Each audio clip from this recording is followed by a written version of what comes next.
December 7, 1944. 3 o'clock in the morning.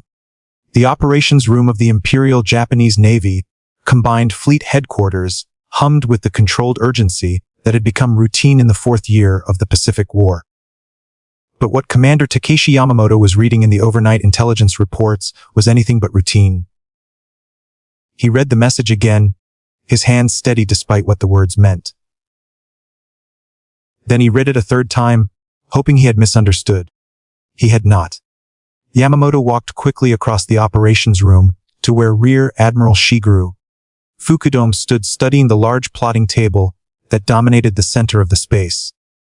The table showed the entire Western Pacific, from the home islands to the Philippines, marked with colored pins and grease pencil notations, indicating the positions of Japanese and American forces as far as intelligence could determine them. "Admiral," Yamamoto said quietly, "we have a situation."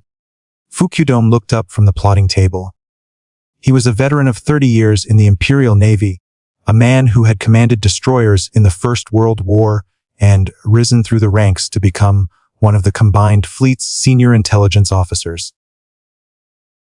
He had learned to read the faces of his subordinates, to distinguish between routine problems and genuine crises. What he saw in Yamamoto's face now made his stomach tighten. "Show me," Fukudome said. Yamamoto spread the reports across the plotting table. They had come in over the past 6 hours from radar stations and observation posts, scattered across Japan's defensive perimeter. From Luzon to Formosa, from the Ryukyus to the Bonin Islands, the reports told the same impossible story. "The American fleet," Yamamoto said, pointing to a cluster of notations on the plotting table east of the Marianas. "The one we've been tracking for the past 6 days. Over 150 destroyers, possibly more.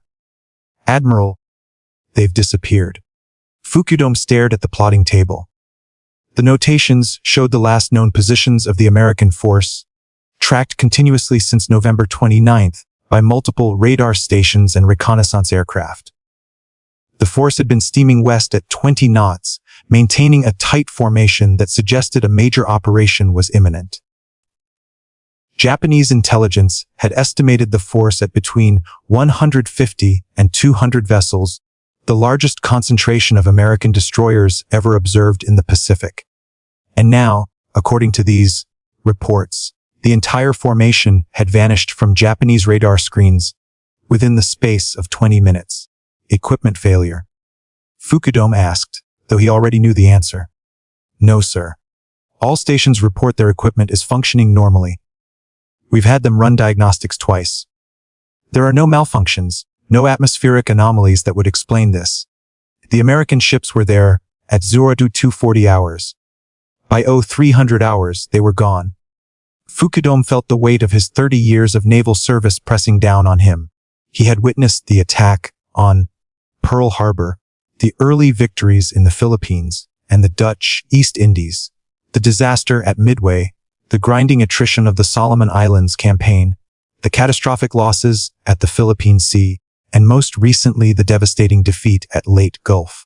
He had seen the Imperial Navy reduced from the most powerful fleet in the Pacific to a collection of scattered vessels, barely capable of defending the home islands. But he had never seen anything like this. Fleets did not simply vanish. Ships left wakes, generated radar returns, transmitted radio signals. Even if the Americans had somehow managed to evade radar detection, there should have been some trace of their passage. Submarine sightings, patrol aircraft observations, something. "Get Admiral Toyota," Fukudome said. Immediately, Admiral Somu Toyota arrived in the operations room 15 minutes later, his uniform hastily buttoned, his face showing the strain of too many sleepless nights and too many impossible decisions. At 60 years old, Toyota commanded what remained of the combined fleet with the grim determination of a man who knew he was fighting a losing battle but refused to surrender. He had been at sea when the war began, commanding a cruiser division during the attack on Pearl Harbor. Now he commanded everything, which meant he commanded very little.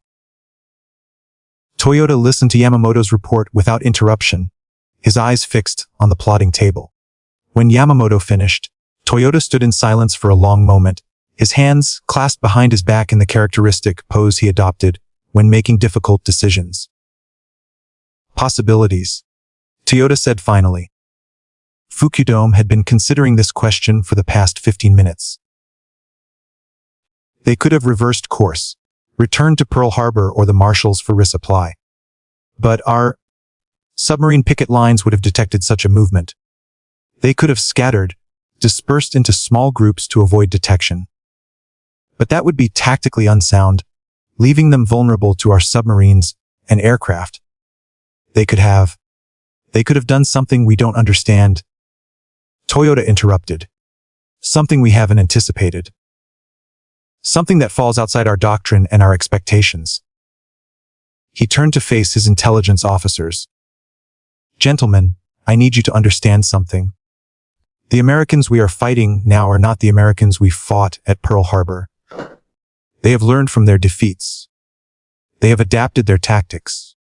They have developed capabilities we did not anticipate. And now they have done something that we cannot explain. That should terrify us more than any number of ships or aircraft. Toyota walked to the large windows overlooking Krur Naval Base. Dawn was breaking over the harbor, illuminating the battleship Yamato at her anchorage. The largest warship ever built, 2,000 tons of steel and firepower, symbol of Japan's naval supremacy. Except that Japan no longer had naval supremacy. Japan was losing the war, and everyone in this room knew it. I want every available reconnaissance aircraft searching for this fleet, Toyota said without turning from the window. I want our submarines on maximum alert. I want radar stations to expand their search patterns. And I want our intelligence section to consider every possibility, no matter how unlikely. The Americans have done something unprecedented. We need to understand what it is before they do it again. What Admiral Toyota could not know, what no one in Japanese intelligence could imagine, was that the American fleet had not disappeared through some technological miracle. It had disappeared through operational innovation so sophisticated that it challenged fundamental assumptions about how modern naval forces operated. The story of how that innovation came to be, how it was executed, and what it meant for the future of naval warfare begins 6 weeks earlier and 8,000 miles to the east, in an office overlooking Pearl Harbor. October 28, 1944. Admiral Chester Nimitz sat at his desk, reading a proposal that had been delivered to him that morning by special courier. He had read it through once quickly, then again more slowly, and now he was reading it a third time, trying to decide whether the officer who had written it was a genius or a madman. The proposal ran to 47 pages, dense with technical specifications, navigation calculations, and operational timelines, but the core concept could be summarized in a single sentence. Take over 150 destroyers, scatter them across thousands of square miles of ocean, maintain complete radio silence for up to 10 days, and have them converge simultaneously on a target with sufficient precision to conduct coordinated strikes. Nimitz looked up from the proposal to study the officer standing at attention before his desk. Captain Arleigh Burke was 43 years old, lean and weathered, with the kind of face that suggested he smiled rarely and meant it when he did. He had earned the nickname 31, not Burke, for his aggressive destroyer tactics in the Solomon Islands, where he had commanded destroyer squadrons in night battles against the Japanese with a ferocity that had become legendary in the fleet. Burke was not a man given to wild schemes or impractical ideas. He was a professional naval officer who understood ships and tactics and the brutal realities of combat at sea. Which made this proposal all the more remarkable, because it suggested doing something that conventional naval doctrine considered impossible. Captain Burke, Nimitz said, setting the proposal aside, I've read your plan 3 times, and I still can't decide whether it's brilliant or insane. Yes, sir, Burke replied. His voice was flat, neutral, giving nothing away. You're proposing to disperse over 150 destroyers across the Pacific. Have them navigate independently for a week or more using nothing but celestial navigation and dead reckoning, and then have them arrive at a specific point in the ocean within a 30-minute window. The margin for error is essentially zero. If ships arrive early, they risk alerting Japanese defenses. If they arrive late, the coordinated strike fails. And you're proposing to do all of this without radio communication. Which means once the ships disperse, we have no way to adjust the plan if circumstances change. Yes, sir. Nimitz stood and walked to the window overlooking Pearl Harbor. 3 years earlier, Japanese aircraft had struck this harbor in a surprise attack that had brought America into the war. The sunken battleship, Arizona, was still visible below the surface, a tomb for over 1,000 sailors and a constant reminder of what this war had cost. Why? Nimitz asked, still looking out the window. Why would we deliberately disperse a force that gains its strength from concentration? Every principle of naval warfare since Trafalgar has emphasized the importance of keeping your fleet together, of concentrating your strength against the enemy's weakness. You're proposing to do the opposite. Burke had anticipated this question. He had spent weeks preparing for this meeting, knowing that he would need to convince not just Nimitz, but the entire Pacific Fleet Command structure that his plan was sound. Admiral, concentration has become our vulnerability. Burke said, Japanese radar technology may be inferior to ours in many respects, but they become exceptionally skilled at tracking large formations. Every major fleet movement we make is detected within hours. They can predict our routes, position submarines along our path, coordinate airstrikes against our formations. Our strength has become predictable, and predictability in warfare is fatal. He stepped to the chart table that occupied one wall of Nimitz's office. The chart showed the entire Pacific theater, from Hawaii to the Philippines, marked with the positions of American and Japanese forces. But what if we could make a fleet disappear? Burke continued. Not through technology, but through operational innovation. We disperse the ships beyond radar detection thresholds. We maintain absolute radio silence. We navigate independently using pre-calculated courses. And then we converge with precise timing on a target. The Japanese will see scattered contacts that appear to be routine patrols or independent operations.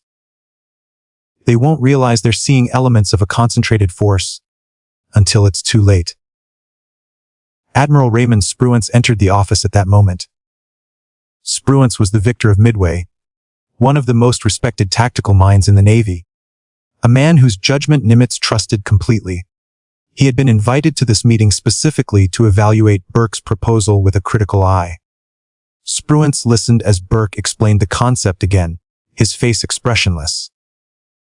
When Burke finished, Spruance walked to the chart table and studied the proposed routes that Burke had marked in red pencil. The navigation challenge is extraordinary, Spruance said. You're asking destroyer captains to navigate independently for a week or more, then arrive at a specific point in the ocean within a 30-minute window. I've been at sea for 35 years, and I've never attempted navigation that precise over that distance. The errors compound.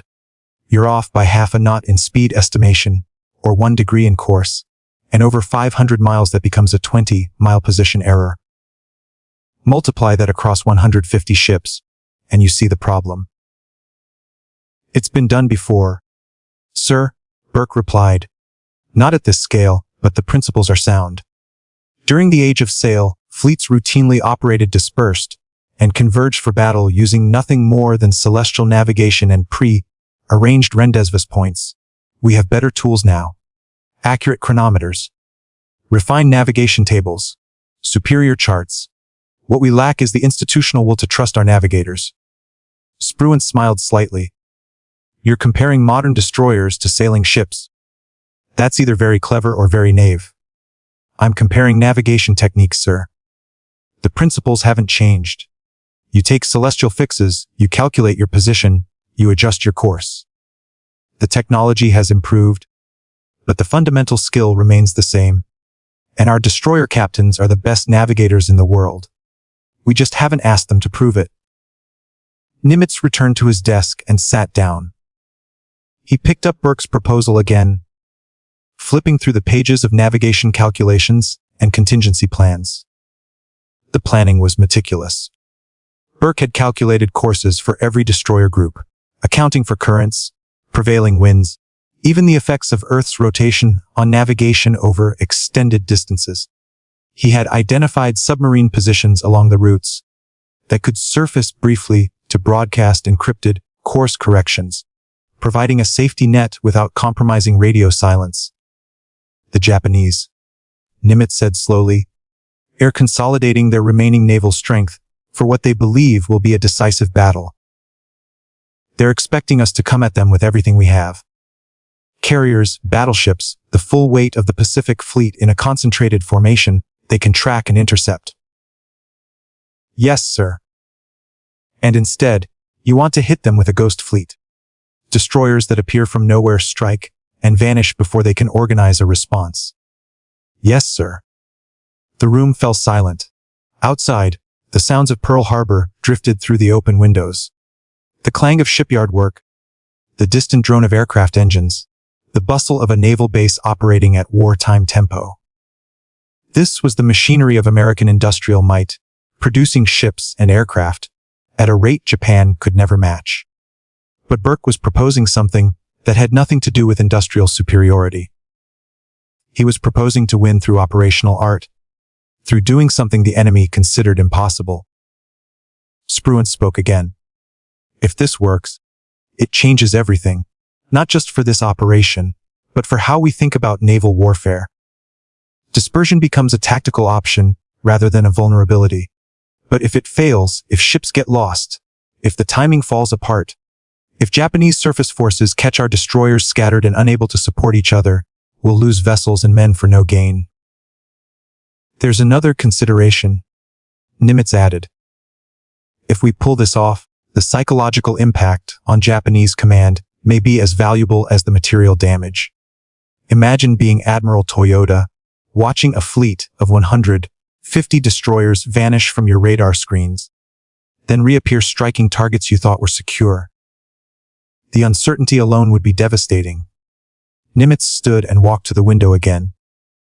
The decision he was about to make would affect thousands of sailors, dozens of ships, possibly the course of the war itself. He had been making such decisions for 3 years now, ever since taking command of the Pacific Fleet, in the dark days after Pearl Harbor. Some of those decisions had been proven right. Others had cost lives and ships. But all of them had been necessary, because wars were not won by commanders who refused to take risks. Captain Burke, Nimitz said without turning from the window. You have your authorization. Plan and execute this operation.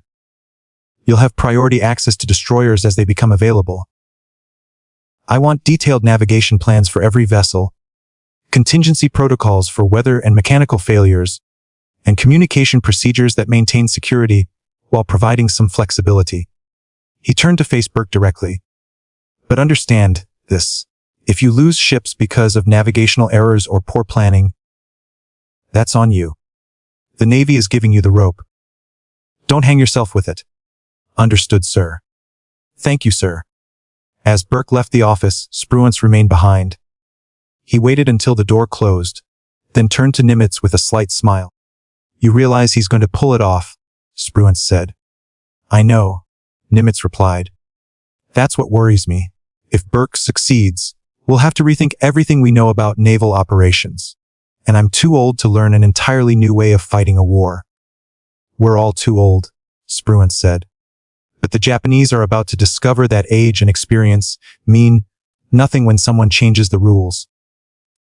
The training began immediately at the destroyer base in Pearl Harbor.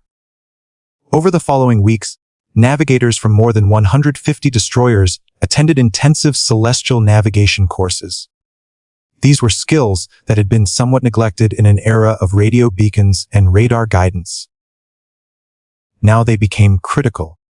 Lieutenant Commander Robert Miller sat in a classroom with dozens of other destroyer captains and navigation officers, listening to a grizzled chief petty officer who had served on sailing ships before the war, demonstrate sextant techniques.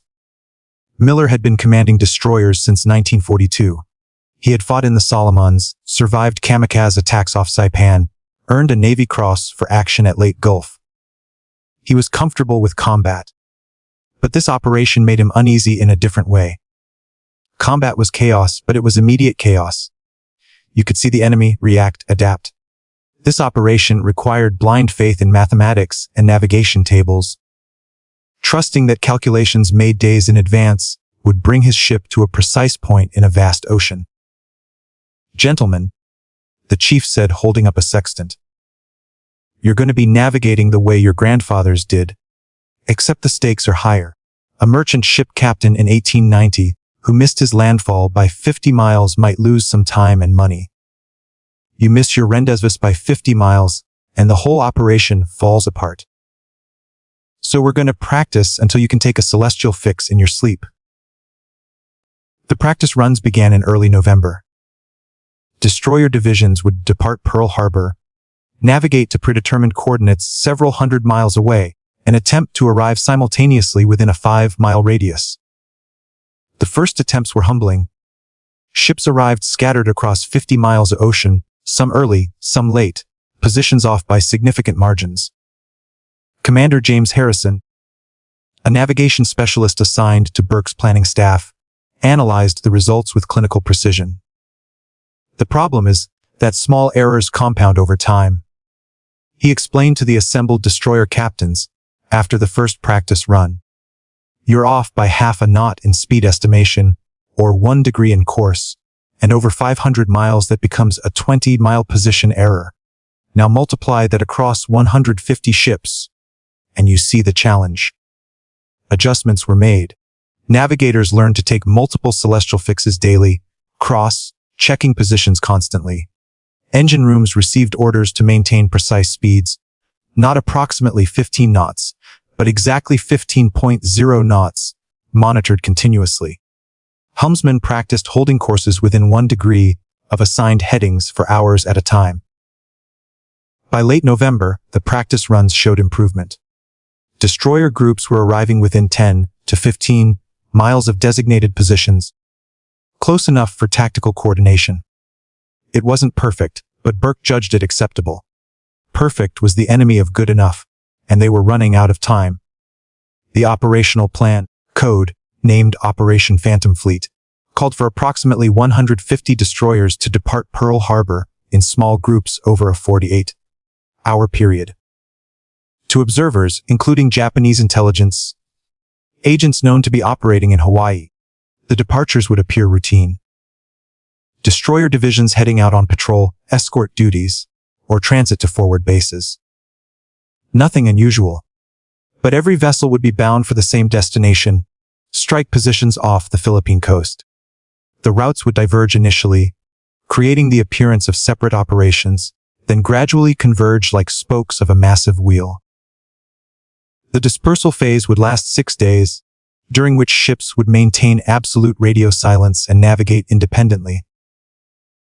Then, at a predetermined time, they would execute course changes that would bring them together for coordinated strikes.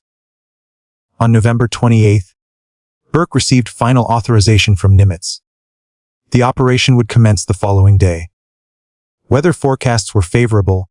Intelligence indicated Japanese forces were concentrated around the Philippines, expecting a conventional American assault, and the timing aligned with planned operations for the Luzon invasion. That evening, Burke met with his senior destroyer captains in a secure briefing room. He stood before a large chart of the Pacific, routes marked in different colors radiating from Pearl Harbor toward the Philippines. The room was crowded with officers, men who had been fighting this war for 3 years, men who had seen friends die and ships sink, men who understood that what they were about to attempt was unprecedented. "Gentlemen," Burke began, "what we're about to do has never been done before at this scale. You're going to take your ships into the Pacific, maintain radio silence for up to 10 days, navigate independently across thousands of miles of ocean, and arrive at precise coordinates within a 30-minute window. Then you're going to conduct coordinated strikes against Japanese installations in the Philippines. He paused, letting the magnitude sink in. The room was silent except for the hum of ventilation and the distant sounds of the naval base outside. Some of you will encounter weather, Burke continued. Some will face mechanical problems. You'll be tempted to break radio silence, to call for help or guidance. Don't. The success of this operation depends on every captain trusting the plan, trusting your navigation, and trusting that every other ship is doing the same. The Japanese are expecting us to operate as a concentrated fleet. As long as they see scattered, independent contacts, they won't realize what's happening. But the moment we break radio silence, the moment we reveal that these scattered contacts are actually elements of a coordinated force, the deception fails. Commander Miller raised his hand. Sir, what if we encounter Japanese surface forces during the dispersal phase? Avoid engagement if possible, Burke replied. Your primary mission is to reach the strike coordinates. If you're forced to fight, do so, but maintain radio silence unless absolutely critical. Remember, the Japanese are expecting us to operate as a concentrated fleet. As long as they see scattered, independent contacts, they won't realize what's happening. Another captain asked about submarines. Burke explained that American submarines would be positioned at checkpoints along the routes, providing encrypted navigation updates and emergency communications if necessary. But their primary role was to give course corrections based on weather updates from Pearl Harbor. The briefing continued for 2 hours, covering every contingency Burke and his staff could imagine. When it concluded, the captains filed out silently, each carrying sealed orders that would be opened only after crossing the 180th meridian. They walked back to their ships through the warm Hawaiian night, each man alone with his thoughts about what was coming. Miller walked back to U.S. Nicholas, his Fletcher class destroyer moored at Pier 7. She had been his command for 18 months, and he knew every rivet, every quirk of her machinery, every capability and limitation. Now, he was about to take her on a voyage unlike anything he had experienced. On the bridge, his executive officer, Lieutenant Commander Thomas Walsh, was reviewing navigation charts. Skipper, I've triple-checked the calculations. If we maintain 15 knots on course 5 degrees true for the first 72 hours, we should be at the first checkpoint within acceptable margins. And if the weather forecast is wrong? Miller asked. Then we adjust based on the submarine updates. Sir, I've been doing this for 20 years, and I've never attempted navigation this precise over this distance. It's possible, but there's no margin for error. Miller nodded. Then we don't make errors. Get the crew ready. We depart at 600 odd. November 29, 1944. Dawned clear and calm over Pearl Harbor. At 6 o'clock in the morning, USS Nicholas slipped her moorings and moved slowly through the harbor entrance, past the sunken remains of USS Arizona, past the repair docks where damaged ships were being restored, out into the open Pacific. Behind her, at carefully staggered intervals, other destroyers followed. USS O'Bannon at 0630, USS Fletcher at 0700, USS Radford at 0730. Throughout the day, and into the next, destroyers departed in groups of 3 or 4, maintaining the appearance of routine operations. By November 30th, over 150 destroyers had cleared Hawaiian waters and were fanning out across the Pacific. Radio silence protocols were in effect. Communication officers had disabled transmitters and sealed the equipment with tamper-evident tape to prevent accidental broadcasts. From this point forward, each ship was alone, navigating by stars and mathematics toward a rendezvous thousands of miles away. Aboard USS Nicholas, the routine quickly established itself. Every 4 hours, the navigator took celestial fixes using the sextant, measuring angles between stars and the horizon, consulting tables, calculating positions. Between fixes, the ship maintained precise course and speed, with the quartermaster logging every change, every variation, building a continuous dead reckoning track. The crew, sensing something unusual was underway, maintained discipline but couldn't hide their curiosity. Scuttlebutt spread through the ship, rumors of a secret mission, speculation about targets, questions about why they were operating alone instead of as part of a task force. Miller addressed the crew over the ship's public address system on the second day out. "Men, I know you're wondering what we're doing. I can't tell you everything, but I can tell you this. We're part of something bigger than one ship, bigger than one destroyer division. Every man on this ship, every navigator, every helmsman, every engineer maintaining our speed, you're all part of an operation that's going to surprise the hell out of the Japanese. Do your jobs, trust the plan, and in a week you'll understand." It was enough. Sailors returned to their duties with renewed purpose, even if they didn't fully understand the mission. The first real challenge came on December 2nd. An unnamed tropical depression, forecast to remain south of the planned routes, unexpectedly strengthened and moved north. Several destroyer groups found themselves navigating through heavy seas, with winds reaching 40 knots and waves building to 15 feet. USS Heermann, commanded by Commander Amos Hathaway, rolled violently in the storm. Taking accurate celestial fixes became nearly impossible. The horizon disappeared in spray and rain. Stars were obscured by clouds.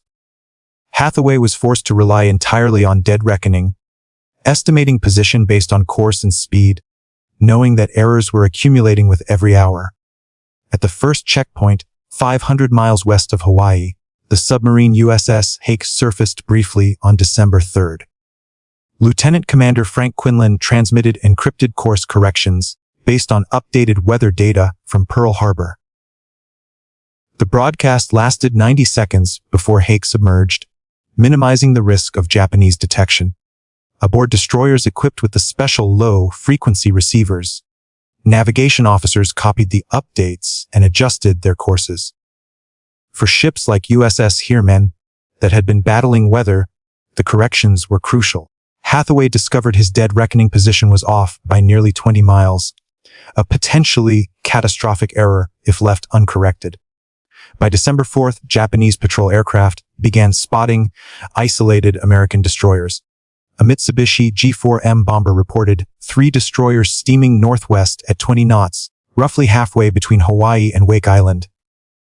2 hours later, another patrol spotted 4 destroyers 100 miles to the south, heading west. A third sighting placed 2 destroyers even further south, on a course toward the Marshall Islands. At Imperial Japanese Navy headquarters in Tokyo, intelligence officers tried to construct a coherent picture from these scattered reports. Were they observing one large force or multiple small groups?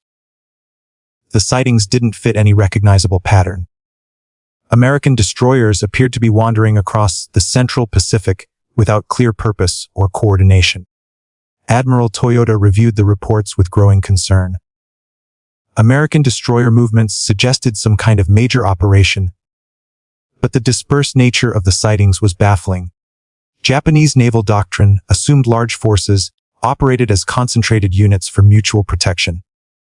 The idea that over 150 destroyers might be operating independently, scattered across vast areas of ocean, seemed operationally unsound.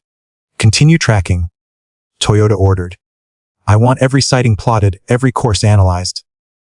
There's a pattern here we're not seeing." But the pattern remained elusive. Japanese reconnaissance aircraft continued to spot destroyers over the following days, but each sighting seemed random, disconnected from the others.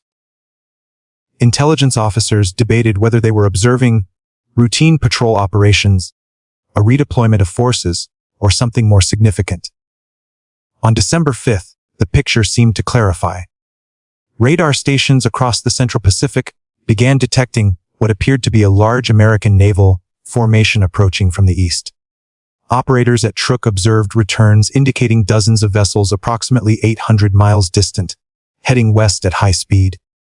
Similar contacts appeared on radar screens at Saipan, Guam, and Tinian. Commander Yamamoto, receiving reports throughout the night, recognized this as the main American thrust. The radar contacts suggested a force of extraordinary size, possibly including not just destroyers but cruisers, battleships, perhaps even carriers. He ordered continuous tracking and requested reconnaissance flights at first light to identify vessel types. Admiral Toyota faced the decision that had been haunting him since late Gulf.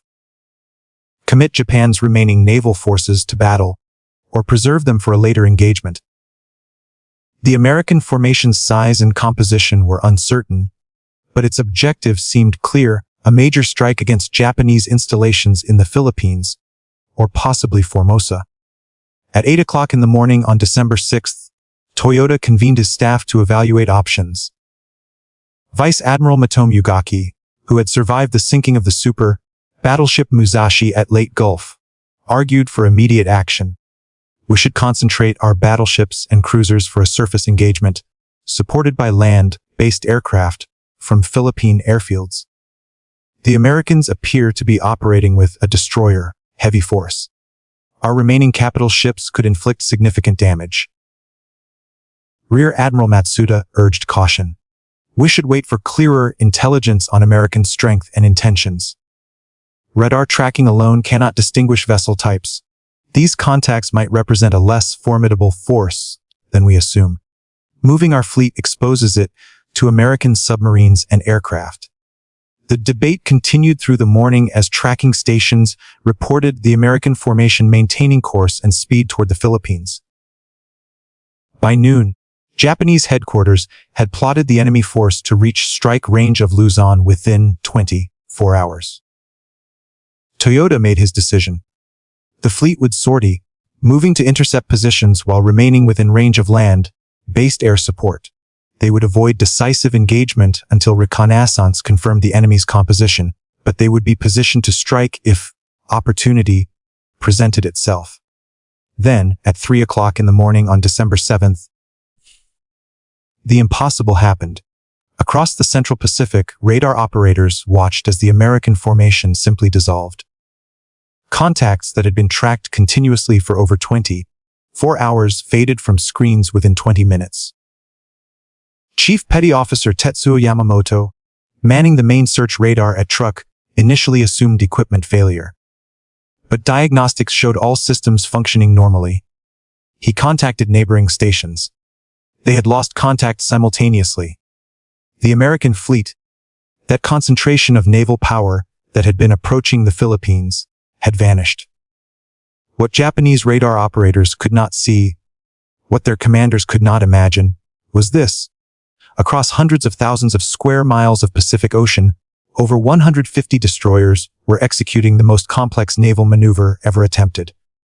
Precisely at 0300 hours Zulu time, on December 7th, every destroyer group implemented Phase 2 of Operation Phantom Fleet. Simultaneously, they reduced speed from 20 knots to 15 knots, altered course by 90 degrees, and increased separation between vessels from 5 miles to 25 miles. The course changes transformed the fleet's radar signature. What had appeared as a concentrated mass became a dispersed pattern of individual contacts. Scattered widely and combined with the limitations of Japanese radar technology, atmospheric conditions, and the curvature of the Earth, they either appeared as unrelated vessels on routine patrols or vanished entirely into the gaps of radar coverage. Aboard USS Nicholas, Commander Miller executed the maneuver with precision. He reduced speed, turned his ship to a new heading of 190 degrees true, due south, while his accompanying destroyers turned to headings offset by 10-degree intervals. Within 30 minutes, ships that had been visible to each other separated beyond visual range. Each proceeded independently, following navigation plans that had been briefed weeks earlier. Miller's orders mandated maintaining this dispersed formation for 18 hours. Then the convergence phase would begin, bringing over 150 destroyers together for coordinated strikes against Japanese positions in the Philippines. The technical achievement of this maneuver becomes apparent when considering the variables involved. Each destroyer needed to maintain speed within 1/4 knot of 15 knots to prevent excessive position errors from accumulating. Courses had to be held within 1 degree of assigned headings, requiring constant attention from helmsmen and frequent checks against compass readings. Every ship calculated its position through celestial navigation at dawn and dusk, with additional fixes at midnight when possible.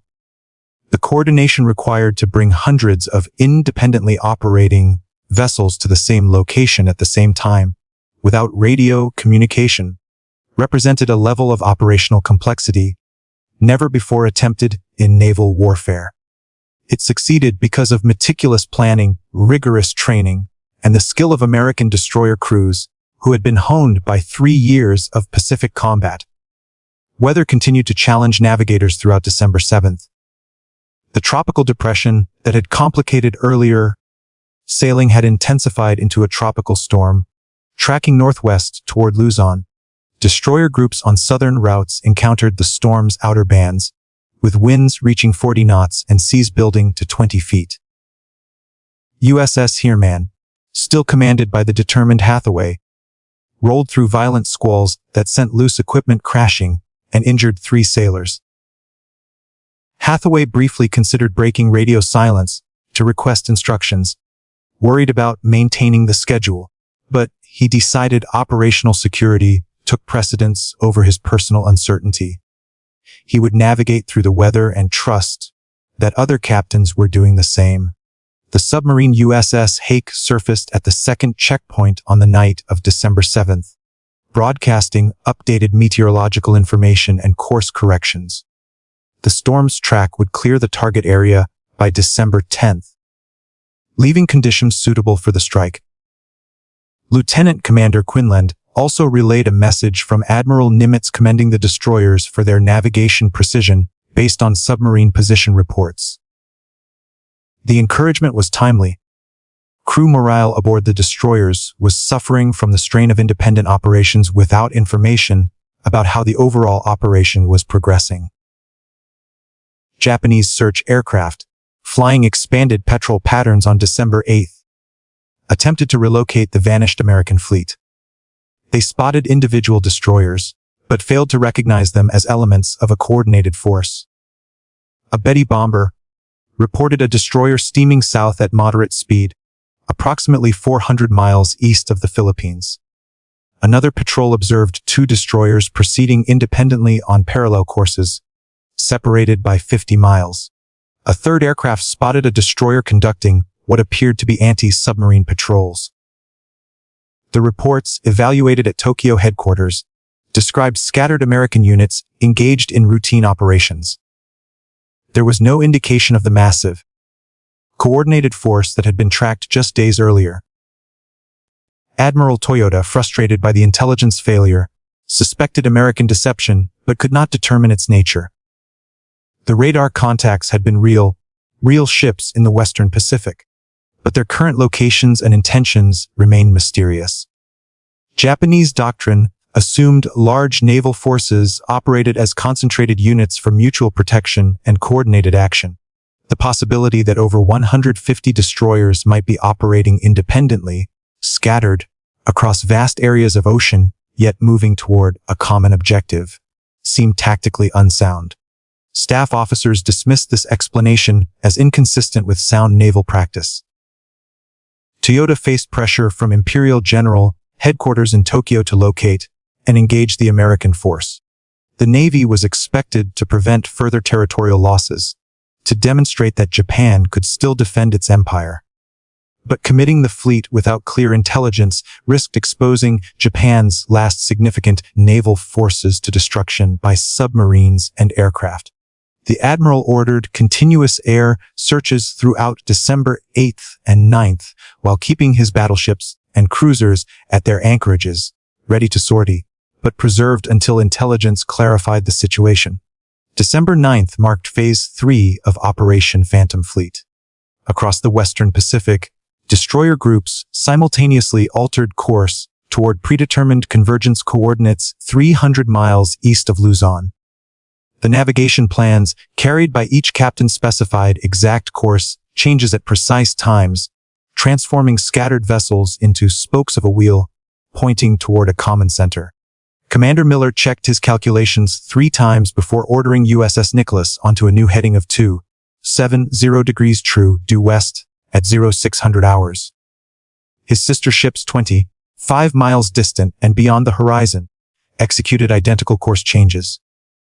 Across hundreds of thousands of square miles of ocean, approximately 146 destroyers made similar turns. 4 vessels had aborted the mission due to weather damage or mechanical problems, but the remaining fleet began converging with remarkable precision. The convergence occurred gradually over 36 hours. Ships on outer routes steamed at higher speeds, while those nearer the center reduced power, preventing a sudden appearance of a massive formation on Japanese radar. By the evening of December 9th, destroyer groups had closed to within 50 miles of each other, near enough for tactical coordination once radio silence ended, yet dispersed enough to remain below detection thresholds. Lookouts began spotting sister ships on the horizon. The dim silhouettes confirmed that navigation had been accurate, that ships were where they were supposed to be, that the operation was proceeding as planned. Aboard USS Kidd, Lieutenant Commander James Harrison watched through binoculars as another Fletcher-class destroyer appeared, steaming on a parallel course 5 miles distant. Harrison felt profound relief. His navigation had been correct, his ship was where it should be, and his crew, who had maintained radio silence for 10 days under tremendous strain, could see tangible evidence that they were part of something larger.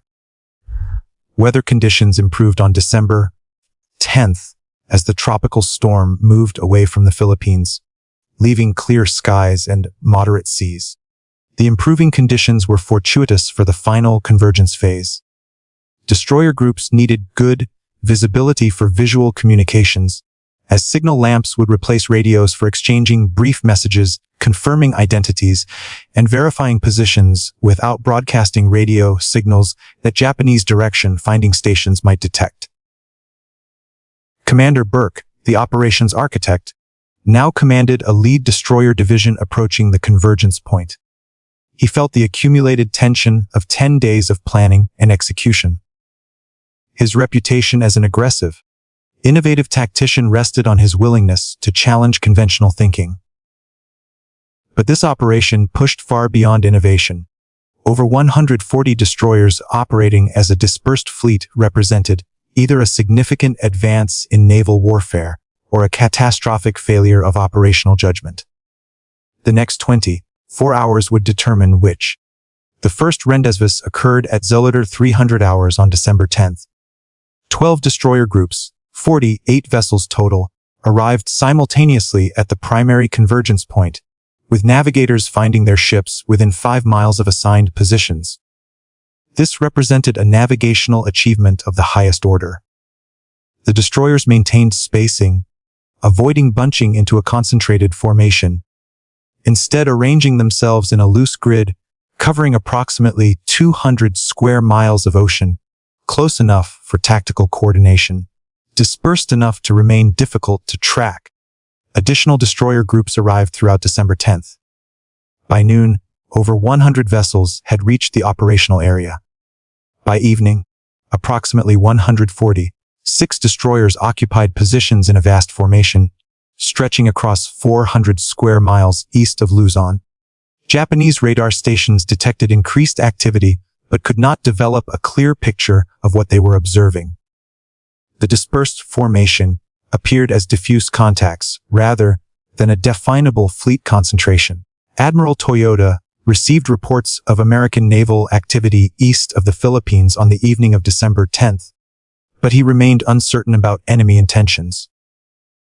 The contacts suggested a significant force, possibly preparing for strikes against Japanese positions on Luzon, but the dispersed formation contradicted normal American tactical doctrine.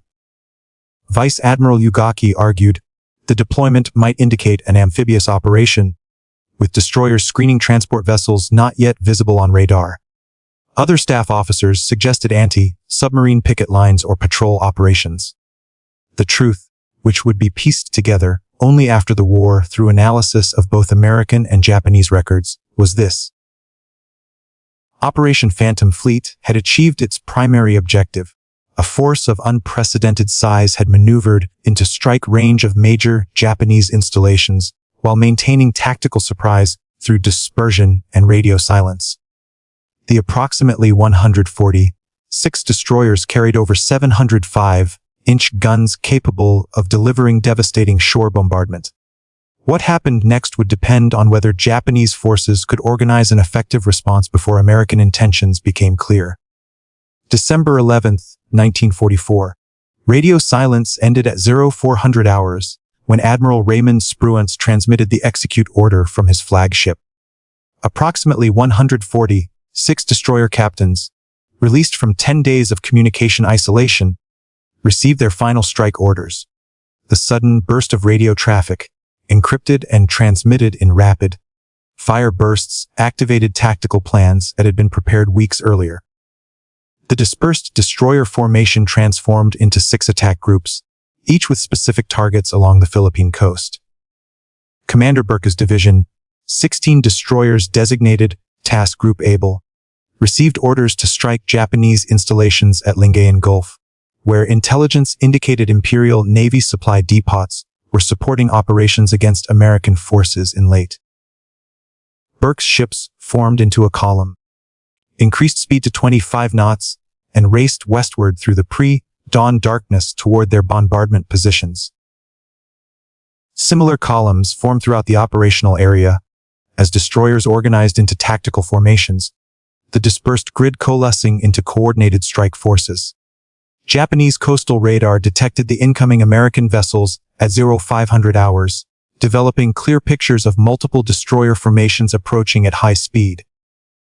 Admiral Toyota, at Fleet Headquarters, received urgent reports that the American force that had vanished 5 days earlier had somehow achieved attack positions off the Philippines. His naval forces, dispersed across various anchorages for protection against submarine and air attack, could not concentrate quickly enough to intervene. He ordered all available aircraft to attack the American destroyers and directed shore batteries to prepare for combat, but the speed of American movements limited response time. USS Nicholas, leading one column toward targets in Lingayen Gulf, increased speed to 27 knots as dawn broke. Commander Miller stood on the bridge wing, watching his ship cut through calm seas at the head of 8 destroyers steaming in line ahead, a formation that would allow maximum firepower to be brought to bear during the bombardment. The Philippine coast appeared as a dark line on the horizon, growing more distinct as the destroyers closed range. Miller could see smoke rising from several locations, likely the result of earlier American airstrikes. The first American shells landed on Japanese positions at Lingayen Gulf at 0600 hours. Burke's destroyers opened fire from 8,000 yards, within range of their 5-inch guns, but hopefully beyond the effective range of Japanese coastal artillery. 16 destroyers firing in coordination created a barrage that contemporary accounts likened to a tropical storm in its fury. 5-inch shells, each weighing 54 pounds, rained down at a rate exceeding 200 rounds per minute, smashing supply depots, destroying ammunition bunkers, and setting fuel storage tanks ablaze. Japanese shore batteries returned fire, scoring hits on several American destroyers. USS Hazelwood took a direct hit from a 6-inch shell that penetrated her forward superstructure, killing 12 sailors and forcing the destroyer to withdraw from the bombardment line. USS Helm sustained damage to her superstructure from near misses. USS Hull lost power to one engine after shell fragments damaged steam lines. But the American bombardment continued with devastating effect. Task Group Baker, 20 destroyers commanded by Captain Lawrence Dubose, struck targets at San Fernando, focusing on Japanese positions that threatened the planned American amphibious landing scheduled for January. Dubose's destroyers approached within 5,000 yards of the beach, point-blank range for destroyer guns, and systematically destroyed every visible defensive position. The bombardment significantly weakened Japanese defensive preparations in the northern landing zones, contributing to reduced casualties during the subsequent invasion. Commander Miller, maintaining USS Nicholas's position at the head of his column despite Japanese return fire, directed his ship's guns against specific targets, radioed by spotter aircraft circling inland. The coordination between airborne observers and surface bombardment vessels, a technique refined through years of Pacific operations, allowed destroyers to strike targets invisible from the ships themselves, including artillery positions hidden in jungle terrain and camouflaged supply dumps. The technique maximized bombardment effectiveness while minimizing ammunition expenditure. The strikes continued throughout December 11th as destroyer groups worked through their assigned target lists. Task Group Charlie bombarded Japanese installations around Manila Bay, setting port facilities ablaze and destroying cranes and warehouses essential for military logistics. Task Group Dog struck targets along the Bataan Peninsula. Task Group Easy focused on Japanese positions in the central Philippines. Task Group Fox, held in reserve, engaged Japanese surface vessels attempting to sortie from Manila Bay, sinking 3 destroyers and 2 cargo ships in a brief but intense surface action. Japanese aircraft appeared mid-morning, Betty and Val bombers attempting to attack the destroyers still engaged in shore bombardment. American combat air patrol from escort carriers positioned east of the operational area intercepted most of the attackers, but several aircraft broke through the defenses. USS Lardner suffered severe damage from a near miss that sprung hull plates and caused flooding in forward compartments, forcing the destroyer to withdraw under escort. Admiral Toyota, watching from fleet headquarters as reports documented the systematic destruction of Japanese installations throughout the Philippines, recognized that his battleships and cruisers dispersed for protection against submarine and air attack, could not concentrate quickly enough to intervene effectively. Land-based aircraft had attacked throughout the day, but failed to disrupt the bombardments significantly. American air superiority prevented Japanese bombers from achieving the concentration necessary for effective strikes.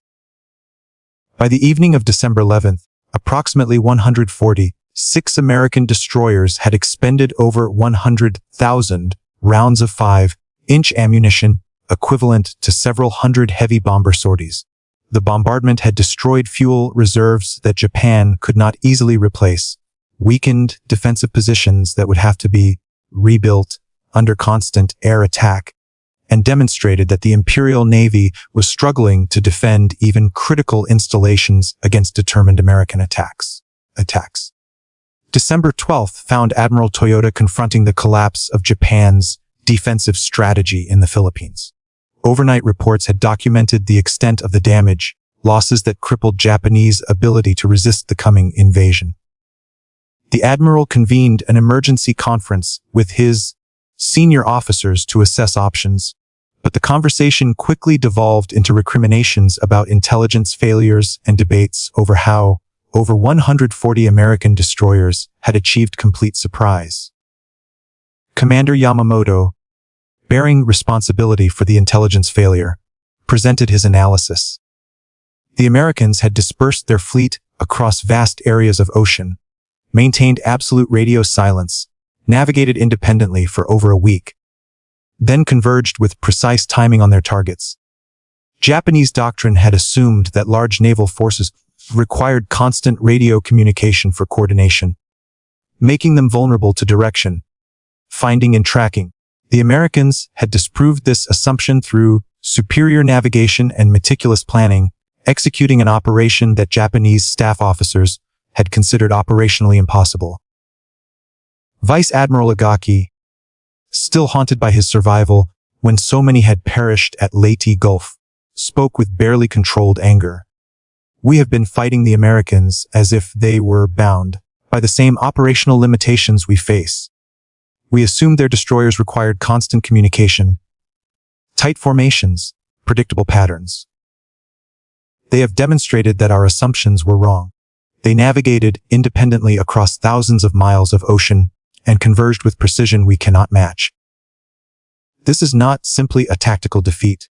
This is evidence that American operational capabilities have evolved beyond our ability to counter them.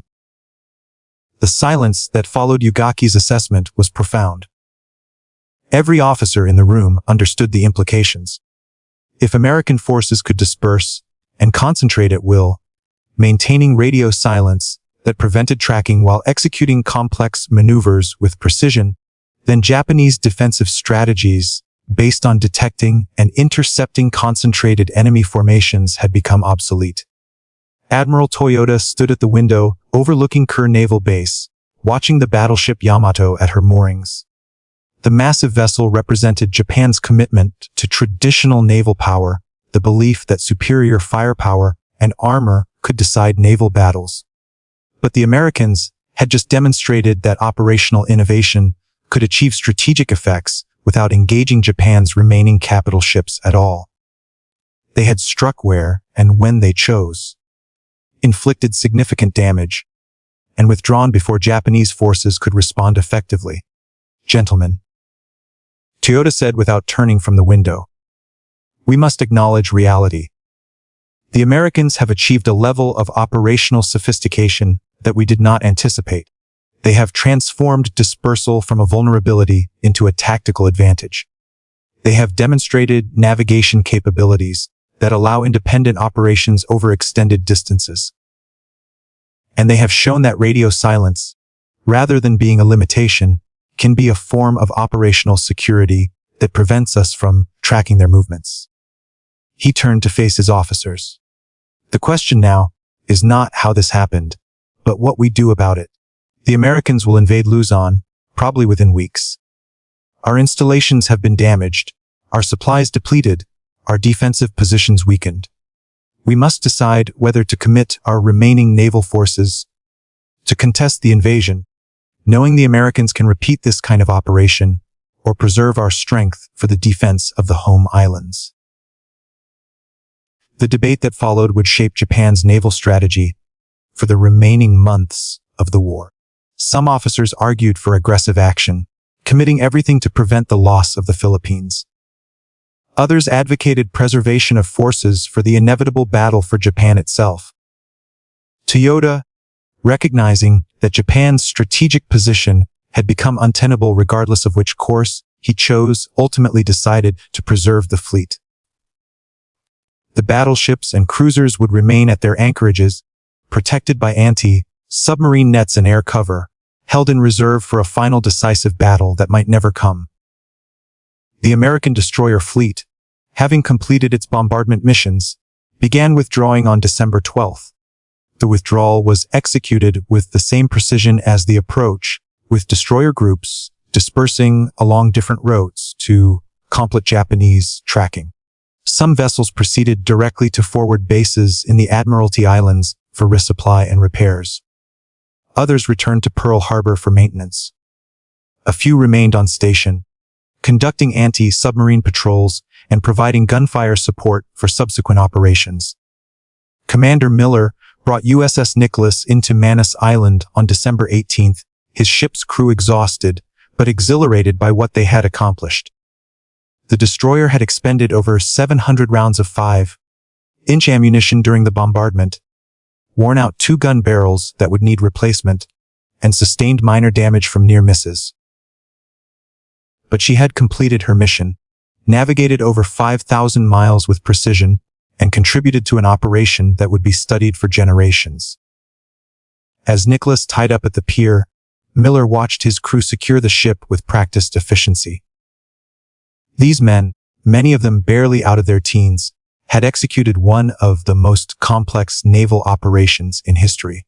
They had maintained radio silence for 10 days, under tremendous psychological pressure. They had navigated across vast ocean distances with accuracy measured in miles, rather than the tens of miles that had been considered acceptable before this operation. They had fought through weather, mechanical problems, and the constant uncertainty of independent operations. And they had succeeded. Admiral Dönitz received preliminary reports of Operation Phantom on December 13th while at his headquarters in Pearl Harbor. The operation had achieved every primary objective. Over 140 destroyers had dispersed, navigated independently, converged with precision, and struck targets throughout the Philippines. Japanese installations had been severely damaged. The upcoming invasion of Luzon would face reduced opposition. And perhaps most significantly, the operation had demonstrated that American naval forces could operate in ways that Japanese doctrine considered impossible. Nimitz called a conference with his senior staff to evaluate the operation's broader implications. Admiral Dönitz, who had commanded the overall operation from his flagship, presented a detailed analysis of what had been accomplished and what it meant for future operations. "We have proven that dispersion can be a tactical advantage, rather than a vulnerability," Dönitz explained, pointing to charts showing the destroyer routes. "By scattering our forces beyond radar detection thresholds and maintaining radio silence, we prevented the Japanese from developing a clear picture of our intentions until we were ready to strike. The navigation challenge was extraordinary, but our destroyer captains proved equal to it. We should consider applying these principles to other operations." Captain Burke, who had conceived the operation, added his perspective. "The Japanese were paralyzed by uncertainty. They detected scattered contacts, but couldn't determine whether they were observing routine patrols, redeployment of forces, or preparation for a major operation. By the time they realized what was happening, we were already in attack positions. That uncertainty, that inability to distinguish routine activity from operational preparation, that's a vulnerability we can continue to exploit." Nimitz listened carefully, recognizing that Operation Phantom Fleet represented more than a successful tactical operation. It demonstrated that the nature of naval warfare was evolving in ways that challenged traditional doctrine. The ability to disperse and concentrate forces at will, to navigate with precision over vast distances without radio communication, to maintain operational security through radio silence rather than being limited by it. These capabilities opened possibilities that had not existed before. "Prepare a comprehensive after-action report," Nimitz ordered. "I want detailed analysis of navigation techniques, communication protocols, weather impacts, everything.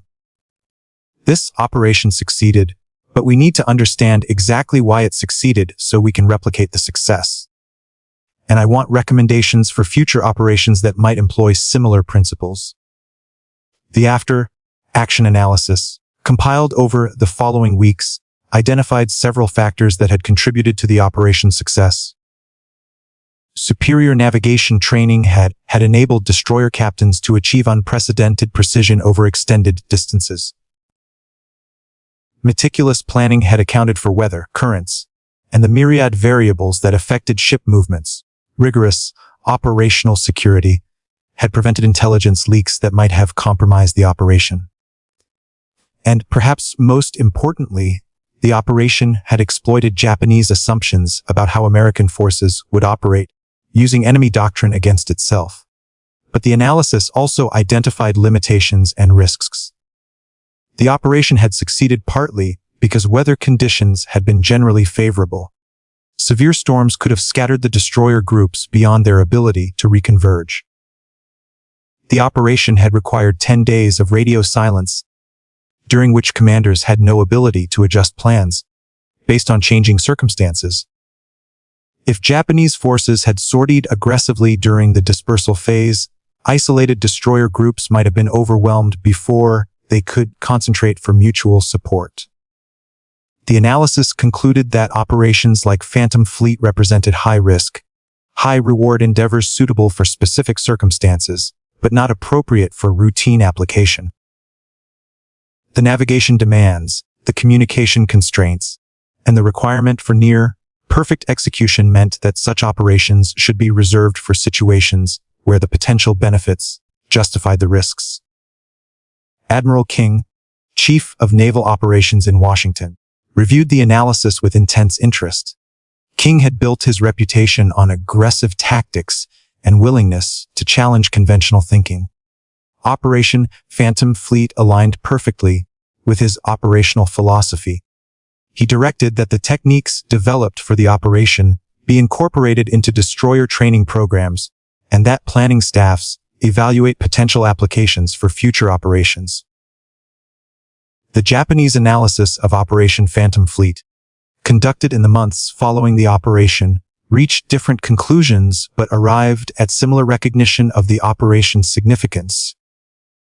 Japanese naval officers, studying what information they could gather about American movements, recognized that they had been outmaneuvered at the operational level.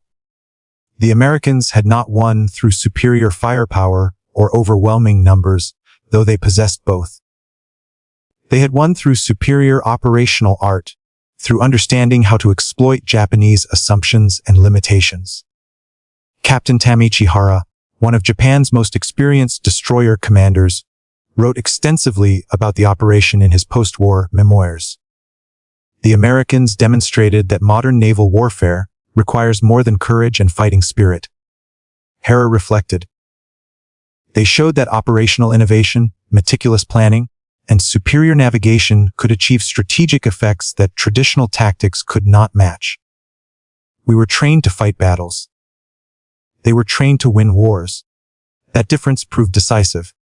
The psychological impact of Operation Phantom Fleet on Japanese naval commanders extended far beyond the immediate tactical results. The operation had demonstrated that American forces could appear anywhere, at any time, with little warning.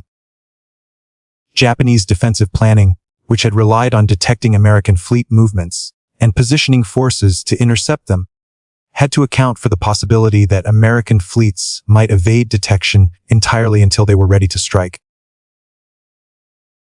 This uncertainty affected Japanese decision-making throughout the final months of the war.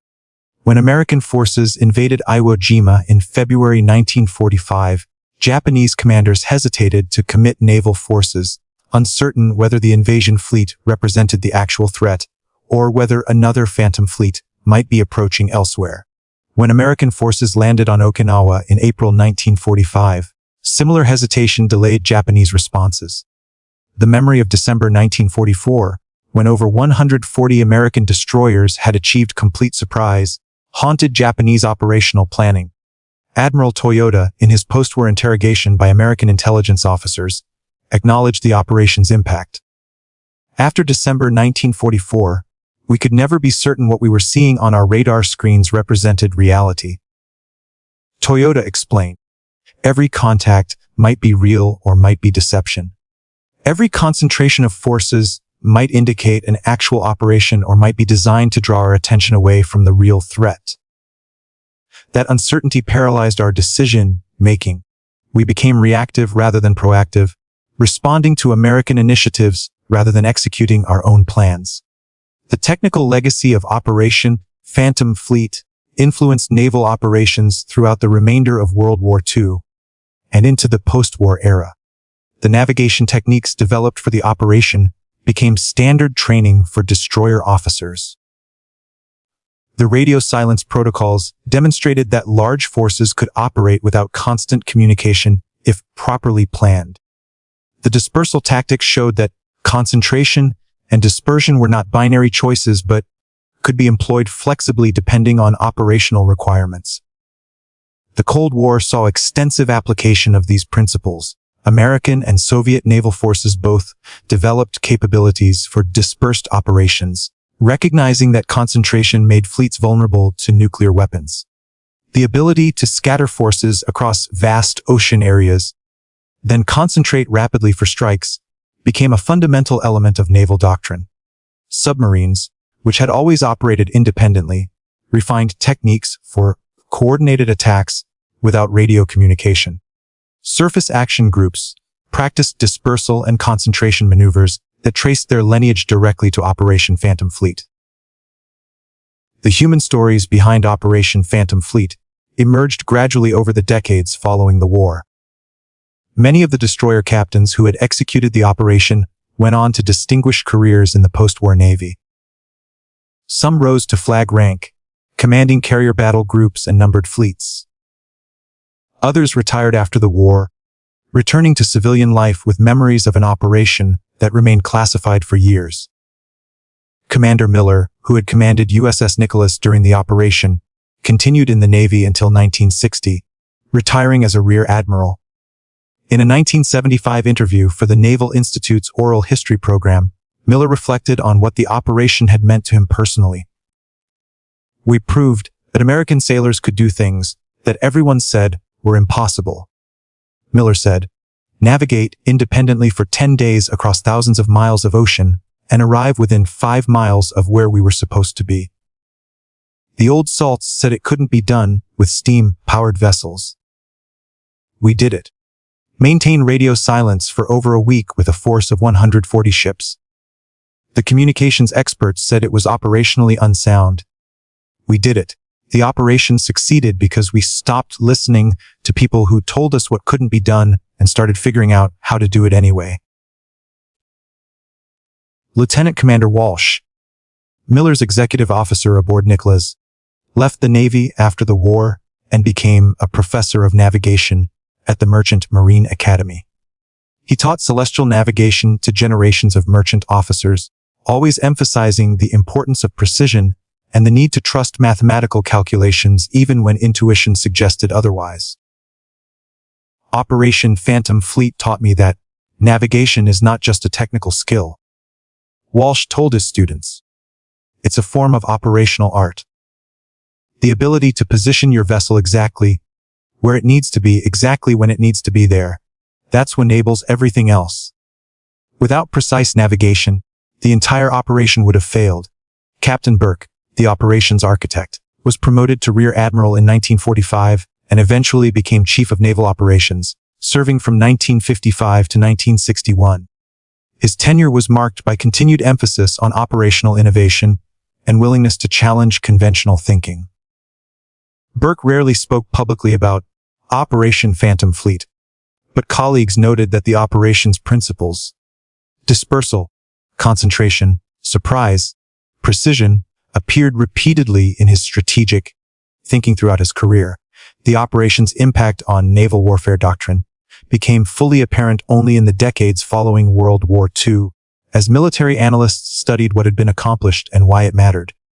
The RAND Corporation, in a 1967 study of naval operations, identified Operation Phantom Fleet as a watershed moment when naval warfare transitioned from an industrial to age model based on concentrated firepower to an information age model based on dispersed forces coordinated through superior planning and communication. Operation Phantom Fleet demonstrated that in modern warfare, the ability to control what the enemy knows and believes can be as important as the ability to destroy enemy forces. The RAND study concluded, the Americans won that operation not by sinking Japanese ships, but by preventing Japanese commanders from understanding what was happening until it was too late.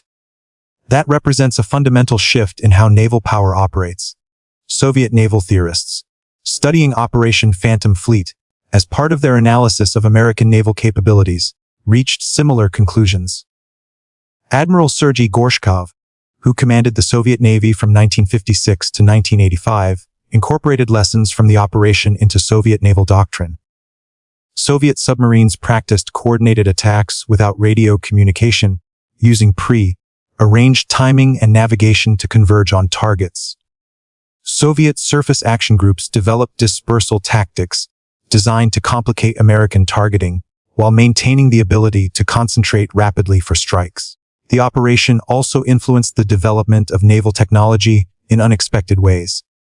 The navigation challenges of Operation Phantom Fleet drove improvements in chronometers, sextants, and navigation tables. The communication constraints led to research into burst transmission systems that could exchange information in seconds rather than minutes, reducing vulnerability to direction finding. The coordination requirements inspired early work on what would eventually become satellite navigation systems, though those technologies would not mature until decades later. By the 1980s, Operation Phantom Fleet had become a standard case study at naval war colleges around the world. The U.S. Naval War College taught it as an example of operational innovation and the importance of challenging conventional assumptions. The Royal Navy Staff College used it to illustrate the relationship between tactical execution and strategic objectives. Soviet naval academies studied it as a demonstration of capitalist operational methods that socialist forces must be prepared to counter. Each institution drew different lessons from the operation, reflecting their own doctrinal priorities and strategic concerns. American instructors emphasized the importance of superior training and willingness to attempt operations that conventional wisdom deemed impossible. British analysts focused on the meticulous planning and attention to detail that had enabled such complex coordination. Soviet theorists highlighted the operation as evidence that technological superiority alone was insufficient, that operational art and tactical innovation could overcome material advantages. The ethical dimensions of Operation Phantom Fleet, unlike some deception operations, generated relatively little controversy. The operation had involved no deception in the traditional sense, no false flags or misleading communications. American forces had simply operated in ways that Japanese doctrine did not anticipate, exploiting enemy assumptions rather than deliberately feeding false information. The bombardment targets had been legitimate military objectives. The operation had been conducted according to the laws of war. Yet some military ethicists noted that the operation raised questions about the relationship between operational security and deception. By maintaining radio silence and dispersing forces, American commanders had created false impressions in Japanese minds without explicitly lying. Was this deception or simply good operational security? The distinction mattered for how military forces thought about information operations and the ethics of manipulating enemy perceptions. Professor James Turner Johnson, a leading theorist of just war doctrine, analyzed Operation Phantom Fleet in his 1981 book on military ethics. The operation demonstrates that the line between legitimate operational security and deception can be quite thin. Johnson wrote, "The Americans did not lie to the Japanese. They simply operated in ways that caused the Japanese to draw incorrect conclusions. This is ethically distinct from deliberate deception, but it achieves similar effects. Military forces must be thoughtful about how they exploit enemy assumptions, ensuring that operational innovation does not slide into manipulation that violates the ethical foundations of warfare." The strategic impact Operation Phantom Fleet extended beyond its immediate tactical results. The operation had demonstrated that American naval forces possessed operational capabilities that Japanese forces could not match. This realization influenced Japanese strategic planning throughout the final months of the war, contributing to the defensive posture that characterized Japanese operations in 1945. More broadly, the operation contributed to the growing recognition within Japanese leadership that the war was unwinnable. If American forces could strike anywhere, at any time, with little warning, then Japan's defensive strategy of inflicting casualties sufficient to force a negotiated peace had become untenable.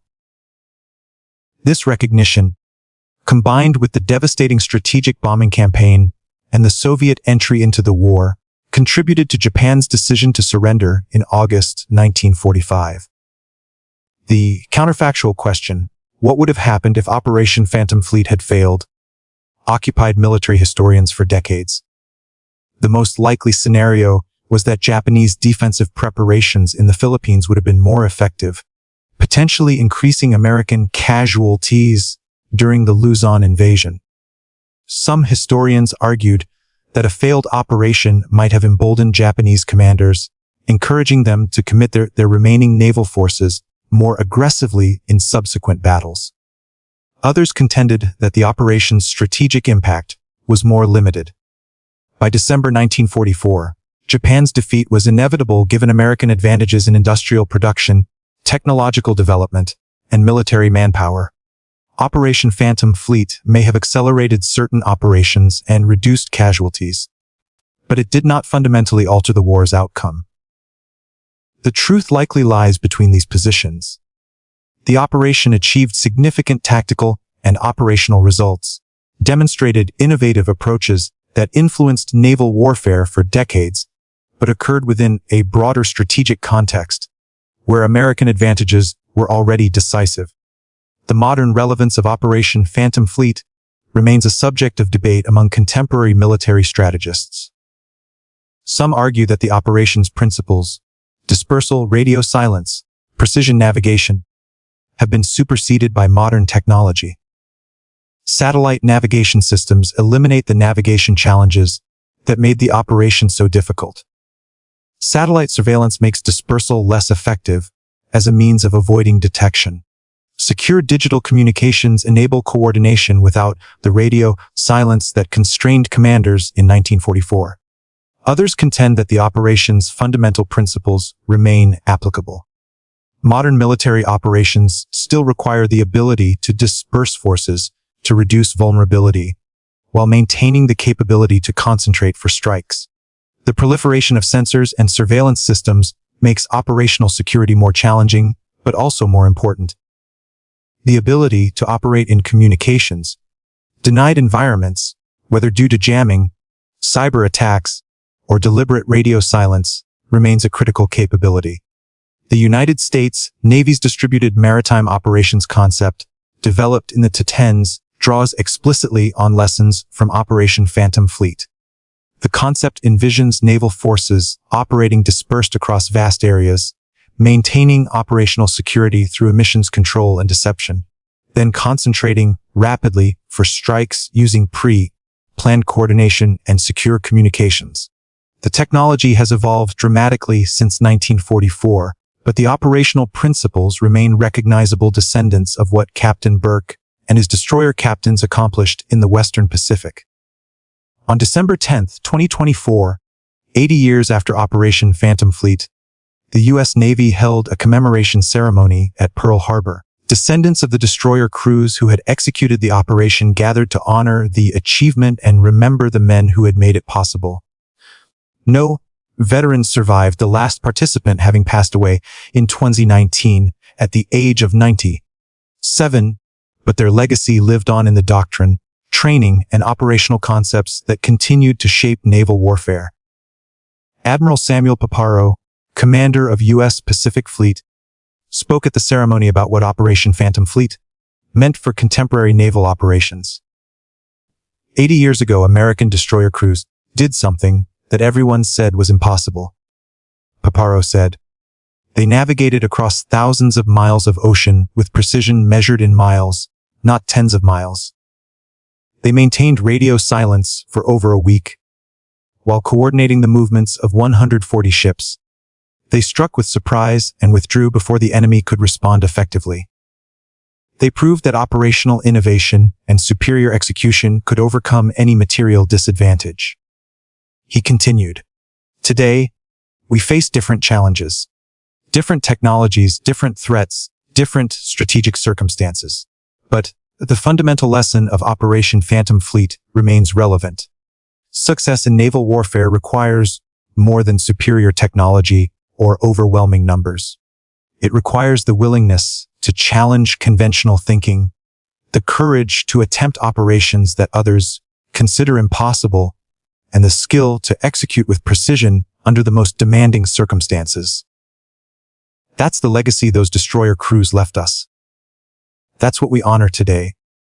The ceremony concluded with a wreath, laying at the USS Arizona Memorial, honoring not just the men who had died at Pearl Harbor, but all who had served in the Pacific War. As the wreath floated on the calm waters of the harbor, descendants of Operation Phantom Fleet participants reflected on what their fathers and grandfathers had accomplished 8 decades earlier.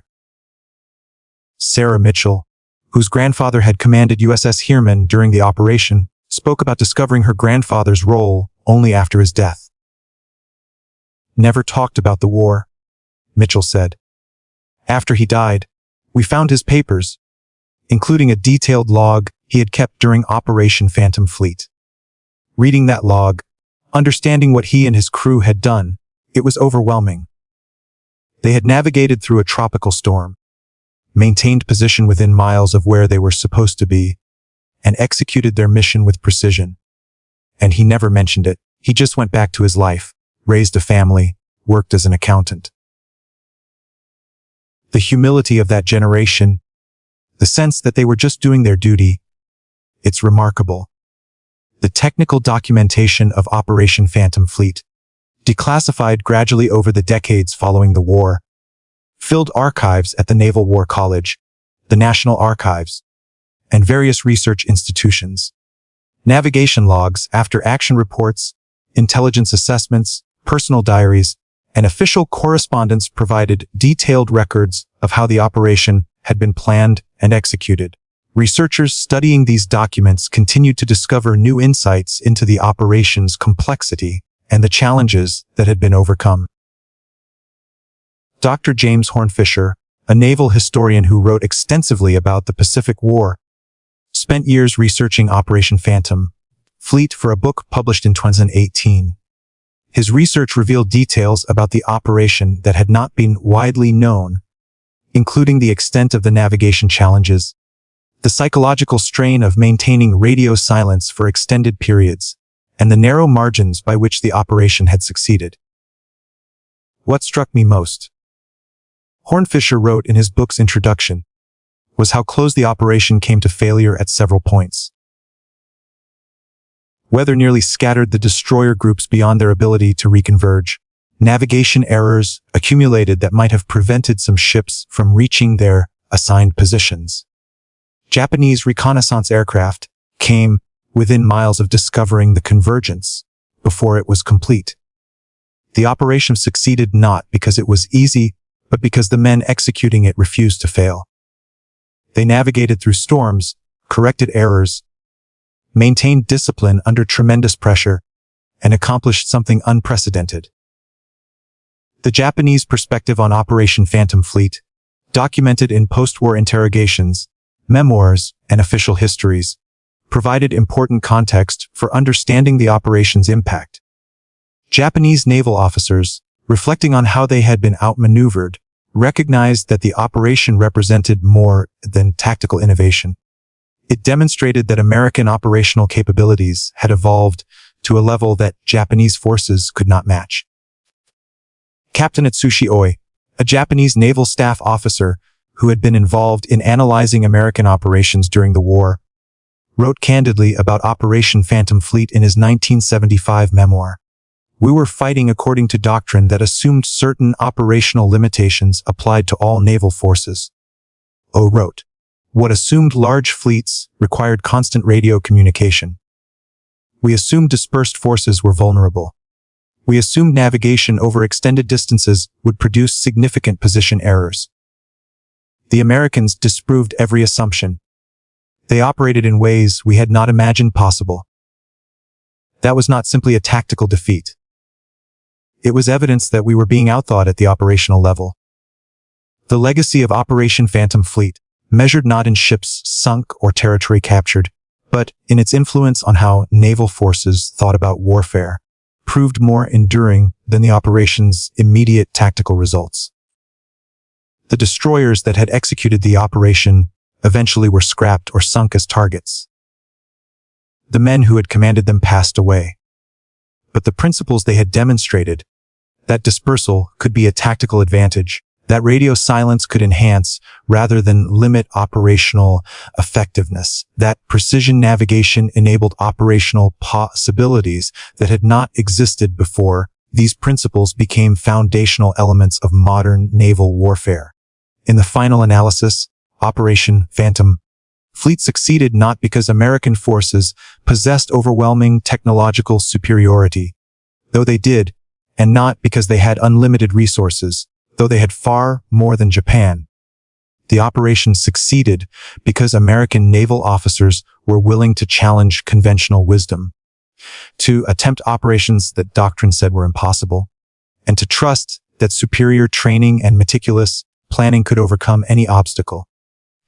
That willingness to innovate, to question assumptions, to seek operational advantages through superior thinking, rather than simply superior firepower, that became the operation's most important legacy.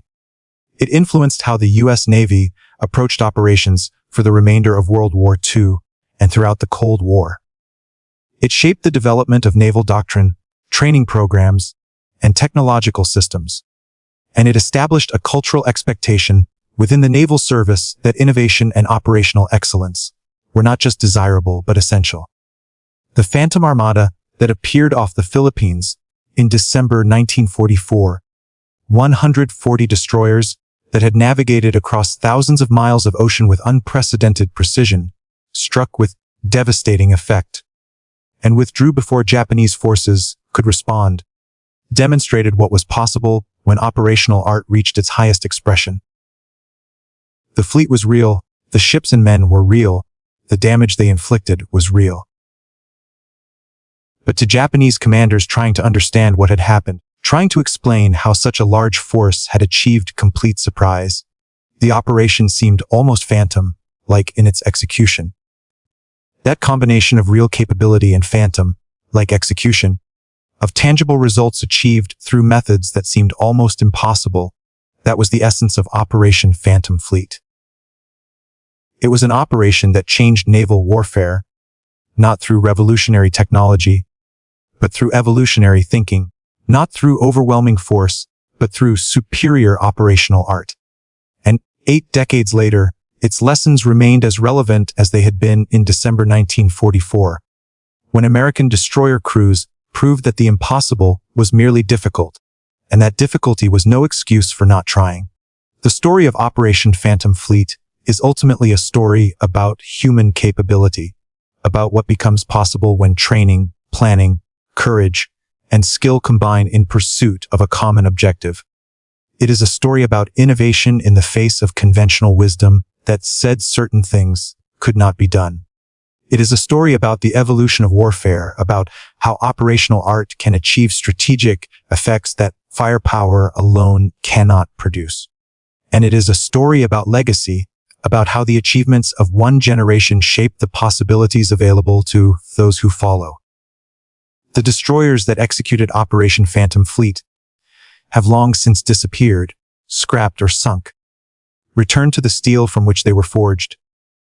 The men who commanded them have passed into history, their voices silent, their stories preserved only in documents and memories. But what they accomplished, what they proved was possible, that remains. It remains in the doctrine taught at naval war colleges, in the training conducted on modern warships, in the operational concepts that guide contemporary naval forces. It remains as proof that human ingenuity and determination can overcome any obstacle, that innovation and excellence can achieve what conventional wisdom considers impossible. That is the legacy of Operation Phantom Fleet. Not the ships sunk or the targets destroyed, though those were significant. Not the tactical victory, though that was real. But the demonstration that in warfare, as in all human endeavors, the greatest limitations are often the ones we impose on ourselves through assumptions about what is possible. When those assumptions are challenged, when conventional wisdom is questioned, when officers and sailors are willing to attempt what others say cannot be done, that is when the impossible becomes merely difficult, and the difficult becomes achievable. 140 destroyers, scattered across the Pacific, navigating independently for 10 days, converging with precision on their targets, striking with devastating effect, and withdrawing before the enemy could respond. That was Operation Phantom Fleet. That was what American naval forces accomplished in December 1944. And that achievement, that demonstration of what becomes possible when innovation meets execution, when planning meets courage, when training meets determination, that remains as relevant today as it was 80 years ago. The Phantom Armada was real. Its legacy is eternal.